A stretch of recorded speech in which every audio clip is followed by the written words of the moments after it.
হাসিনা সহ ৩ আসামির বিরুদ্ধে দ্বিতীয় দিনের যুক্তিতর্ক উপস্থাপন করছেন প্রসিকিউশন। এ নিয়ে আরও বিস্তারিত জানতে ট্রাইব্যুনাল ১ থেকে যুক্ত হচ্ছেন তৌহিদুল তারেক। তারেক, দ্বিতীয় দিনে যুক্তিতর্ক উপস্থাপনের কি তথ্য আছে আপনার কাছে?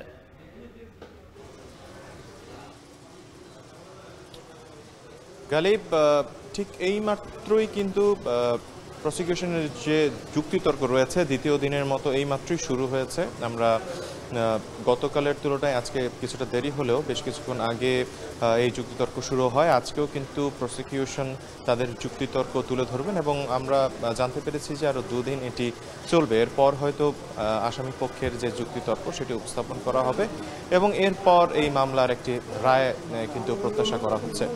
তবে যে বিষয়টি একটু উল্লেখ করতে চাই যে এই মামলার যে ৩ জন আসামি রয়েছেন, সাবেক ক্ষমতাচ্যুত প্রধানমন্ত্রী শেখ হাসিনা এবং সে সময়কার তৎকালীন স্বরাষ্ট্র মন্ত্রী আসাদুজ্জামান খান কামাল এবং পুলিশের সাবেক আইজিপি চৌধুরী আব্দুল আল মামুন, তাদের এই ৩ জনের মধ্যে কিন্তু ২ জন আসামি পলাতক রয়েছেন এবং আব্দুল আল মামুন কিন্তু নিজেকে রাজসাক্ষী হতে এই মামলার সম্মত হয়েছেন এবং তিনি রাজসাক্ষী হিসেবে আছেন, তিনিও কিন্তু এখানে উপস্থিত রয়েছেন।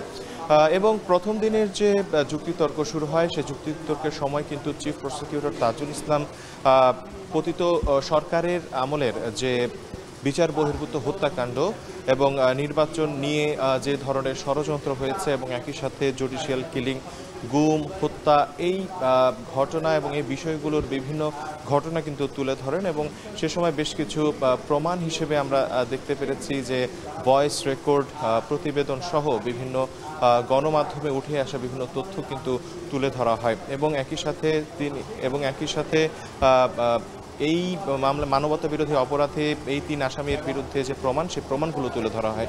আরেকটি বিষয় একটু উল্লেখ করতে চাই যে ট্রাইব্যুনাল ২-এ আবু সাইদ হত্যা মামলার ১০ম দিনের কিন্তু আজকে সাক্ষ্য গ্রহণ ছিল, কিন্তু আমরা জানতে পেরেছি যে সাক্ষী অসুস্থ হওয়ার কারণে আজকে সাক্ষ্য গ্রহণ বাতিল করা হয়েছে এবং আগামী ২১ তারিখ ধার্য করা হয়েছে।